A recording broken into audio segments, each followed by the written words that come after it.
They tried out Nick Broker from Mississippi, a guard, and they actually signed him to the roster. Tanner McAllister, DB out of Ohio State, they have signed him to the roster. How long is it going to take for Patrick Mahomes to get back? Is he going to miss the entire 2026 season? Do we need to be looking at 2027? Is he going to be able to get back before? We're not doctors, but we have seen doctors talk about it. We've got their opinions. We're also allowed to have opinions, and I think everyone watching this also probably has an opinion and probably also kind of wants to speculate. Hey, when is our starting QB going to be back? In 2020, Joe Burrow tore his ACL, his MCL, his PCL, and he even had meniscus damage, okay? And he was able to return in week 1 in 2021, 9 months later. So all we were trying to say is that Mahomes' injury isn't as significant, and so 9 months should not be out of the question here. It's like no one's saying that Patrick Mahomes and Joe Burrow are the same person. They're the same age, they had the same injury, they play exactly the same. Nobody's saying that, right? Just saying, hey, this is an NFL quarterback that plays a significant role with his team. This is how long it took him to get back. It's pretty cut and dry, real simple. And I think that was a good comparison for you to bring up, man. And do you feel like this is a waste of time for us to just talk about a possible return of Patrick Mahomes? Because all of this bleeds into, when does Patrick come back? Can he come back healthy enough? And how does this affect the offseason going forward? You're listening to All Chiefed Up, the podcast. Before we get started, y'all, hit that like button if you enjoy any of the content today. Also, subscribe to the channel if you haven't already. Welcome back to All Chiefed Up, baby. We're back with another podcast for that ass. For that it's ass. Wednesday, December 17th. Mike, everybody's still kind of bummed out about the game over the weekend against the Chargers. The Chiefs season is effectively over, and it looks like everybody's already went into hiding. Yeah. We were just out and about looking around today, seeing what's going on. The Chiefs did a few things today. I guess we could start with that. The Chiefs come right in. They took a 10-player tryout today, and we'll throw it up on the screen for you. They tried out DB, BJ Adams, Cam Arnold, Michael Barrett. They tried out Nick Broker from Mississippi, a guard, and they actually signed him to the roster. Derek Forrest, DB, Lamarion James, a DB, Jalen Mahoney, a DB, Damian Martinez, who is a running back out of Miami, Steve. We really liked him in the draft process. The Chiefs brought him in for a top 40 visit. As of right now, they have not signed him. Tanner McAllister, DB out of Ohio State. They have signed him to the roster. And then Cam Smith, who has already previously been on the team, DB out of South Carolina. So, Steve, they did sign 2 out of those 10. What would you like to see him sign Damian Martinez, maybe? Yeah, well, I don't know at this point. I mean, we already have Damian Pierce. We have a lot of guys that they haven't used. I think everybody's wanting like some kind of game-changing running back for next season. But sure, I like Damian Martinez. We liked him in the draft process as well. And then a lot of people kind of jumped on that bandwagon and was really hoping they drafted him towards the end of the draft. That's when I think he ended up going to Seattle, was it? Just a few picks before we took Brashard Smith. So yeah. I think a lot of people would like to see that name on the roster. But I think it was Charles Goldman, our boy over there at A to Z Sports or whatever he does now. But I think he said that he's probably going to be some kind of a futures deal if they do sign him. Right. It's sort of like the Tyquan Thornton situation, which actually turned out in our favor. I would like that. I think that's a good progression here for the running back room. That doesn't mean you don't draft one if you can get it. That doesn't mean you don't sign one in free agency if you can make it work. And that also doesn't mean that over these last few weeks we don't let Damian Pierce have a crack at this. I think it's very odd that Elijah Mitchell has kept a roster spot all season. Yet at this point in time, going into week 16, this kid hasn't got significant snaps. They don't trust him to block. They don't trust him to know the playbook, and they just don't trust him in general. Yet he's still on the roster. Another coaching error all season long, I guess, Steve. But let's move on to something that sparked a little bit of debate on X. And I know a lot of Chiefs Kingdom is asking this question. Now that Patrick Mahomes has been injured, he's already got the second opinion, and the second opinion basically turned into, hey, let's go ahead and finish the surgery. So they got it finished with Dallas's team doctor. It's in the books. He's already had surgery within almost 24 hours of the injury. So now it's the road to recovery, Steve. So a lot of people are anticipating, how long is it going to take for Patrick Mahomes to get back? Is he going to miss the entire 2026 season? Do we need to be looking at 2027? Is he going to be able to get back before? This, that, everything else. A lot of people speculated on this. Dan Harms, our boy over at RGR, actually come out with a tweet and said, I'd be happily shocked if he's ready to go by opening day next year. I know he's Patrick Mahomes and he's built different, but after doing some research and seeing typical timelines across quarterback ACLs, I'm expecting more of October. but please prove me wrong. Steve, I wasn't trying to prove Dan wrong by any means. That's not what I was trying to do. But at the same time, I thought that we would take it from a more positive approach, because I feel like Chiefs Kingdom is so tired of the doom and gloom coming from every single creator, everybody out there. Like, this has been a bad time for us, right? And so I was trying to just come at it from a different standpoint, and I actually just tweeted out a comparison between another NFL elite quarterback, and that's Joe Burrow. Joe Burrow had an ACL injury back in 2020, and so I just kind of posted out the point that in 2020, Joe Burrow tore his ACL, his MCL, his PCL, and he even had meniscus damage, okay? He then took 2 weeks to be able to have his surgery. He didn't get that surgery done till 12/12 of 2020, so December 2nd, and he was able to return in week 1 in 2021, 9 months later. So all we were trying to say is that Mahomes' injury isn't as significant, and so 9 months should not be out of the question here. Right. I think that's the whole point of anyone talking about this. So I know a lot of people are saying that you shouldn't even discuss it. Like, it's got to be top secret. It's wild. Of course, you're going to kind of look at other injuries to guys that play the same position and get some kind of an idea of when Mahomes might return. And here's another tweet from Dan. He said, we should really stop comparing one-to-one with injuries, especially quarterbacks whose game aren't as significantly based on movement. I guess he's talking about how Burrow he's not as mobile as Mahomes and stuff like that. And I understand where he's coming from.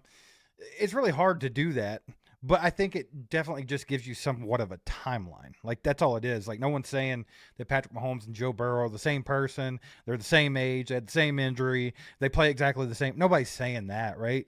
Just saying, hey, this is an NFL quarterback that plays a significant role with his team. This is how long it took him to get back. It's pretty cut and dry, real simple.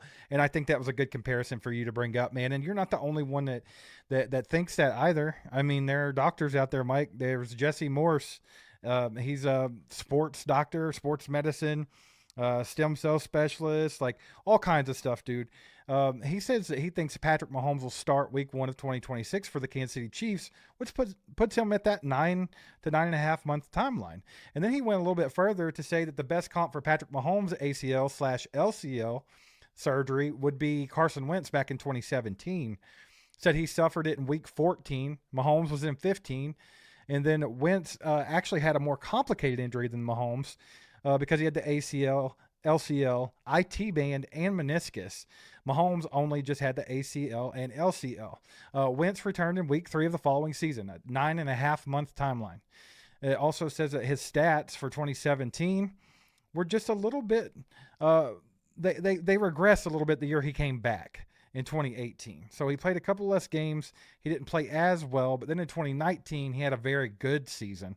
So this doctor in particular thinks that Patrick Mahomes could get back at the 9 month timeline, but he also puts it with the caveat of, I don't know if he'll be 100% until the following year. Right. Well, I would argue that by saying Patrick Mahomes is possibly the greatest quarterback to ever play. And if you want to look at the other one that people think was the greatest to ever play, that's Tom Brady as well. And guess what? He suffered the same kind of injury. When Tom Brady was 31 years old, he tore his ACL and his MCL. He was 31 years old. He was getting ready to go into the peak of his career. That didn't stop him. He come back. He actually almost got to the playoffs the next year following his return. He won Comeback Player of the Year. He had good stats. They would have gotten the playoffs, but they didn't get in due to a little bit of a head-to-head thing, I think is what it was. And then if you want to go back and look at Burrow, when he come back, his stats were out of control. He actually beat the Chiefs and Patrick Mahomes in Arrowhead, started the whole Burrowhead thing. They go to the Super Bowl. He wins Comeback Player of the Year. So I don't even think that is a valid argument that his stats are going to be lower. I don't understand where people are coming at. Kevin Seabolt, who I forget which, Curtis Seabolt, I'm sorry. He works at one of the radio stations there in Kansas City. He says Joe Burrow, he actually commented on our post and said Joe Burrow was also 24 when that happened, not 30. So it's hard to imagine that not being a factor. A lot of people are saying the same thing. Yes, Joe Burrow was a little younger than Mahomes, but Joe Burrow also had to wait 2 weeks before he had a surgery because he had immense swelling in the knee. Mahomes, now I don't know what the reason was. Did Mahomes just not suffer such a significant knee injury compared to Burrow that his swelling was down in 24 hours? That was almost a 2-week head start on Burrow. And that's with him being, 6 years older at the time. He did the same thing with Brady as well. Brady took over 2 weeks. Or is this something to where maybe Patrick Mahomes' body just responded to it better? Because Patrick Mahomes has routinely been ahead of all schedules anytime he has ever injured. He's played through it. He's been ahead of schedule. So I don't know what it is. That was a good point by Curtis right there. But at the same time, I don't think that really matters in this case because, again, you could say that about the Burrow situation, but you cannot say that about the Tom Brady situation. Tom Brady was actually older. And so then we had Matt Verderam. He chimed in a little bit, and he said, we should just stop doing this in general. Everyone is different. It's a waste of time. He goes on to then say, guessing when Mahomes is going to come back based on a bunch of timelines from random dudes is a waste of time, in my opinion. Steve, do you feel like this is a waste of time for us to just talk about a possible return of Patrick Mahomes? Because all of this bleeds into, when does Patrick come back? Can he come back healthy enough? And how does this affect the offseason going forward?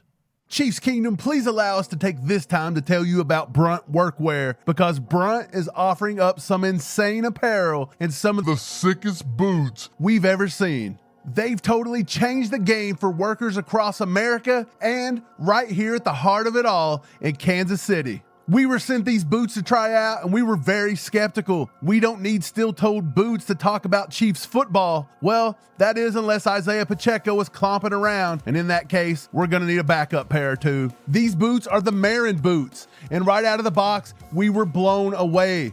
The presentation was impeccable. These boots are super nice. Such amazing quality and build to these. Bryant guarantees there's no long, painful break-in period like other brands for these boots, and I can say with 100% confidence, I did wear these around all day long with absolutely zero problems. Brunt builds tough, reliable gear that doesn't sacrifice comfort, quality, or style. Whether you're going to need waterproof, safety toe, or soft toe styles, they've got plenty of options for any job site. And look, it's not just boots. They've got heavy-duty pants, jackets, hats, and even just tees to wear around, and much, much more to keep you protected and productive. Plus, the best part about all of this is that Brunt stands behind their products. You wear them, and if they're not right for you, send them right back to them. There's not going to be any questions asked.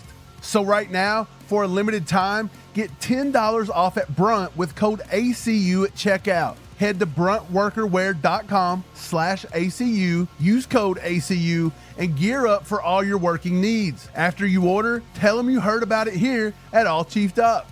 We're going to be sending a pair of these out to the Chiefs this week as well, because it's time for them to go to work too and get that win. No, absolutely don't think that anyone should just tell everybody they can't talk about something. I think that's wild. Would expect it out of that. I mean, honestly.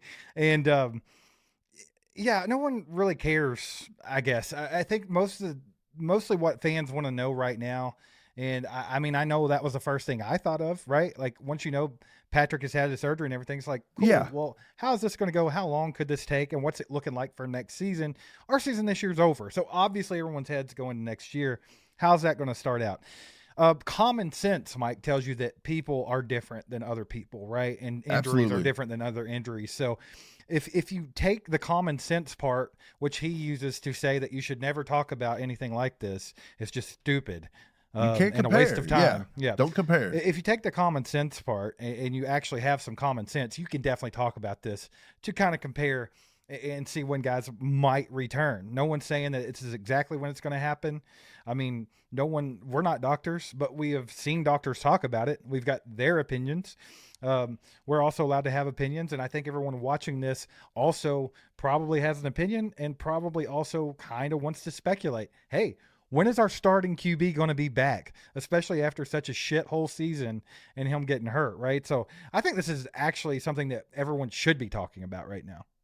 I totally agree. I think it needs to be talked about. And the only reason this started in the first place is because Daniel Harms actually said he did research seeing typical timelines across QB ACLs, which means he was going in and looking across the board and comparing ACL injuries. Right. Same thing that And we then were he's- doing, right? Right. And then he says, but prove me wrong. And then when I brought one up, he said we shouldn't do it.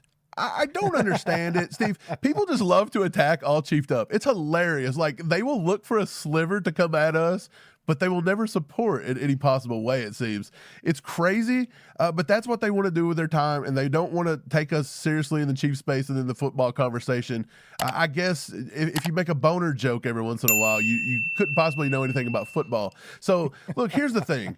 I think this is something that needs to be talked about. I think it's very much a speculation across the board. Nobody's saying that. Nobody's also saying that Patrick Mahomes should be rushed in. This is all with the consult of Patrick Mahomes and his doctors and the team and what he can do across the board. Nobody's saying to rush him back just to get him back at 9 weeks. But you've also got to look at this as well. If you take the case of Joe Burrow, by mid-February, now keep in mind he had his injury November 22nd and his surgery was in December of 2020. So 2 weeks later, he had his surgery. By mid-February, Joe Burrow began to stationary throw. In late February to early March, Joe Burrow started to jog and run. In April, he was able to incorporate drop backs into his throwing motion. By July 2021, he was a full participation in Beagles training camp, and he was cleared by team doctors for all drills. Now, he did start the season opener, and that took him to 10.5 months. But he was actually cleared to play, Steve, at 7.5 months, and they had to reconstruct the entire knee plus meniscus damage. If you go back to Tom Brady, he had his surgery in December. He began to stationary throw, or actually he had his surgery in October. I'm sorry. He began to stationary throw 2 months later in December, the same way as Joe Burrow. He even went on and said that he was able and felt comfortable running and cutting in December. In early 2009, so January, February, he was fully engaged in running, jumping, and dynamic motions. In May, he was a full participation in the Patriots OTAs, showcasing complete range of motion and stability. And in July 2009, Tom Brady was a full participation in training camp and cleared to play. Now, he was already cleared at the 7.5 month mark.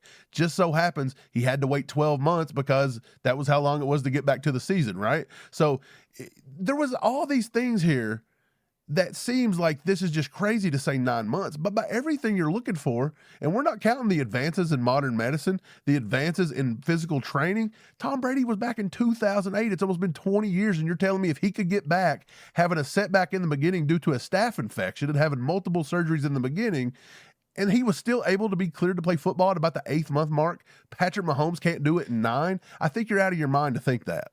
Well, I think you also have to put into account that Patrick Mahomes has always returned quicker than most people expected from any injury that he's ever suffered. They talked about the dislocated kneecap and all that. They were talking several more weeks than what he came back. They were talking about like, oh, it's a miracle that he's back. This is crazy. And then he played with the high ankle sprains, didn't miss time with some of those. Like, Patrick Mahomes is a resilient dude, and I think he works hard. And you brought up Tom Brady. Tom Brady actually talked about this. And here's what he had to say to Mahomes. He was talking to Jim Gray, but it was almost like he was giving Mahomes some advice here, right? He said, the only thing you can do is focus on what's ahead of you and not look back, and just say, okay, this is part of what my career is going to be. And a lot of people have gone through it, and a lot of people had to overcome it. You've got to put as much diligence into the rehab process as possible. And I always feel like the faster you rehab, the faster you get back to practicing, and the faster you get back to the sport that you love to play. He also said, I think that sometimes people pace themselves. Instead of training mode, they're in rehab mode. But I think you got to get through rehab mode as fast as possible and then get back to the training mode. But that requires an all-out commitment, and it's the same commitment that the great professional athletes make to be great at their profession. When you go through the rehab process, you need that same level of focus and determination, period. So, I mean, here Tom Brady is literally describing Patrick Mahomes. Everyone knows how Patrick Mahomes is. I mean, he's one of the hardest workers that's ever done this, right? And he's always working. He's always working with Bobby Stroop, putting in the extras and everything like that. And I just want to finish this quote out from Tom Brady, and then I'll let you take it back. But he also said, that you need to know this. He has to admit it's tough rehab. It's one of the toughest rehabs to do. I just remember every day pushing myself, and it's always the same amount of pain and discomfort, except you're making some progress through that pain and that discomfort, which is a hard psychological thing to battle. You feel like God every day. It doesn't feel right, except you're gaining range of motion and you're gaining strength back and you're on the road to recovery. So I wish him the very best. So I think Patrick Mahomes is a guy that's strong enough psychologically and motivated enough, and a guy that works really hard. I think Patrick Mahomes will conquer this thing quicker than people think. Yeah, absolutely. The last thing I'll say about this in today's episode, and we can move on to the next topic, is I believe Patrick Mahomes has the best support system on earth.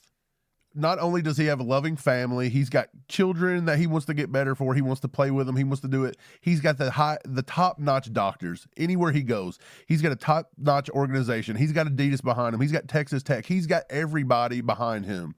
He is going to be able to get through this. And look, the first month, the 2 months of this surgery is the worst part, because they're going to start rehab almost immediately. And what's that encompass with an ACL is you got to get back the range of motion in that leg. And that is a lot of hard PT and a lot of stretching, and it hurts like a bitch. Everybody says that. So Mahomes has got to get through that part. It is going to be grueling mentally, and he knows this is a turning point. So not only is he going into the offseason missing the playoffs, but he's going to the offseason missing his first playoffs and having to deal with this. So he's not just trying to get better on the football field. Now he's got to get better himself and then turn that back into it. So he's going to have a lot of mental stuff he's going to have to get through this offseason. And look, I hope he doesn't burn himself out. This was supposed to be a nice time for him to get finally some rest. He's been playing a lot of football. He's been playing more football than anybody. And we thought maybe he could mentally reset and get back in it. But now you've added this on top of it. And this is the biggest hurdle he's going to have in his career, going into the biggest career hurdle he just had in his career. So look, there's nobody I would put my money on over Patrick Mahomes to do this. Patrick Mahomes is the GOAT. He's a legend. He is KC royalty. I love that dude. I don't put nothing past Patrick Mahomes. He's give us so much, and there's no way he's going down like this. Patrick Mahomes will be back. And look, if he's not ready to go by week 1, he's not. But we need to start talking about maybe what happens if there's a little bit of a setback in his recovery. Maybe he can't get back, at the beginning of August. Maybe he gets back in, say, October or early November and misses somewhere between 4 and 6, 4 and 8 weeks. Where do we go from there, Steve? What do you do there? Christmas is right around the corner, and you've been in the giving spirit. So now it's time to give a little back to yourself. We've teamed up with DraftKings Sportsbook to bring you an offer so that you can treat yourself this Christmas season by downloading the app today. DraftKings Sportsbook has all your favorite ways to bet touchdowns this NFL season, and now you can experience the game as a fan even further with dynamic odds that move with the game and more open live betting markets more often. So don't wait. Download the DraftKings app today. Get in on the action and sign up using our promo code ACU. With DraftKings, the crown is yours.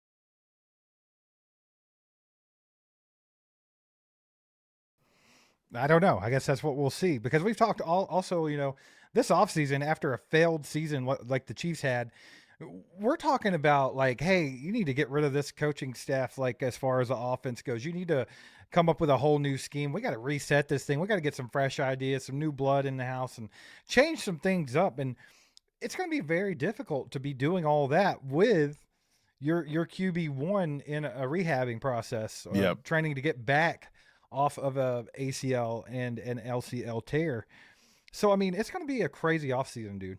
It's going to be wild to see how they go about it. And then if there is some kind of a setback and he can't go week 1, I'm sure they will have that ready to go. I mean, Brett Veach, one thing he has been good at throughout his career is kind of making sure you have that plan B. I mean, even this season, we got to draft Joshua Simmons, and then guess what? He had that family emergency or whatever and missed 4 weeks of football, but he had already signed Jalen Moore, so it didn't hurt as bad. So I think he'll have something in place just in case.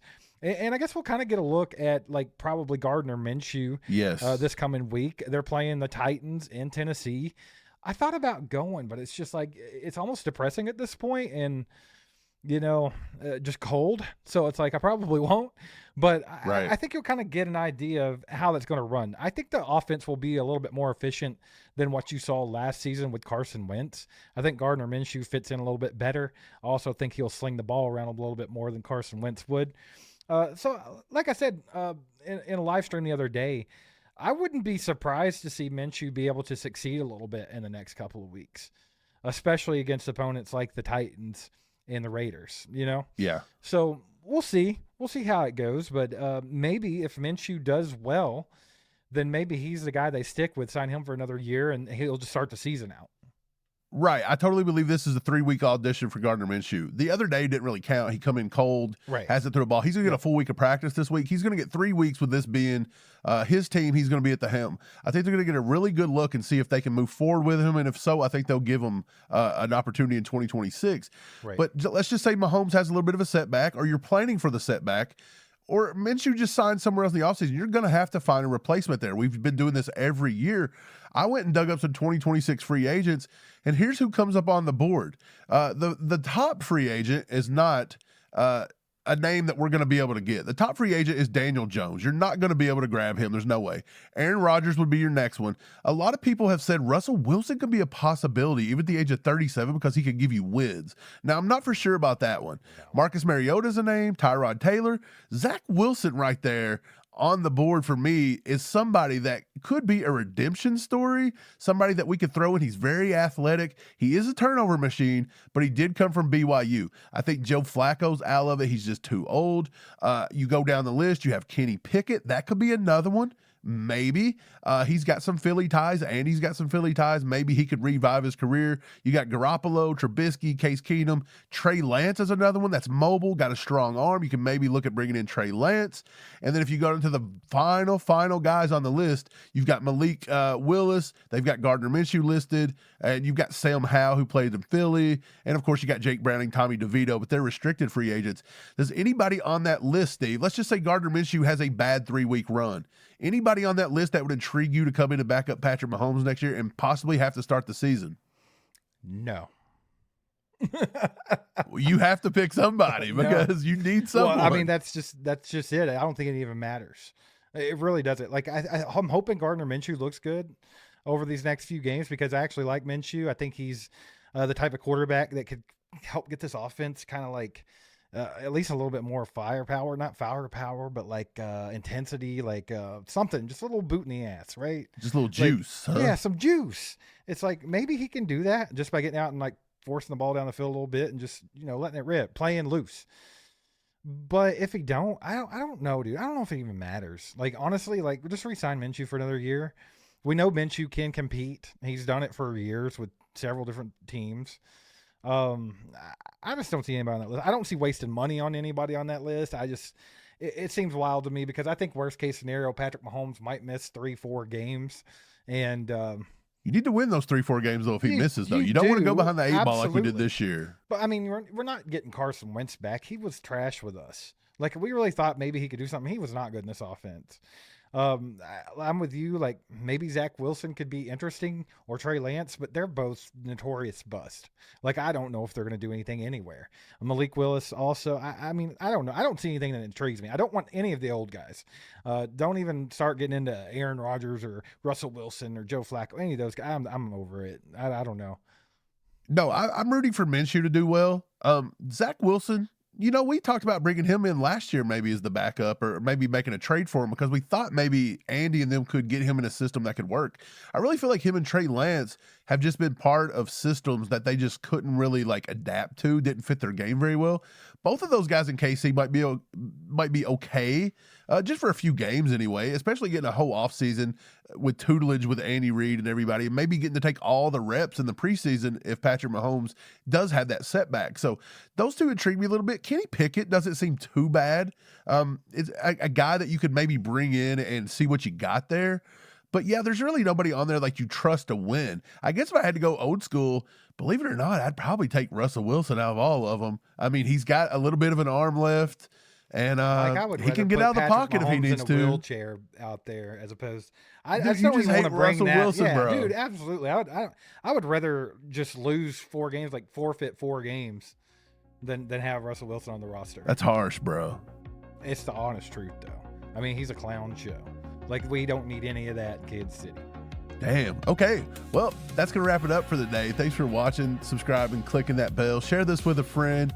And hey, If you like what you heard, give us a thumbs up, or if you're listening, give us a 5-star review. We'll catch you next time. Go Chiefs.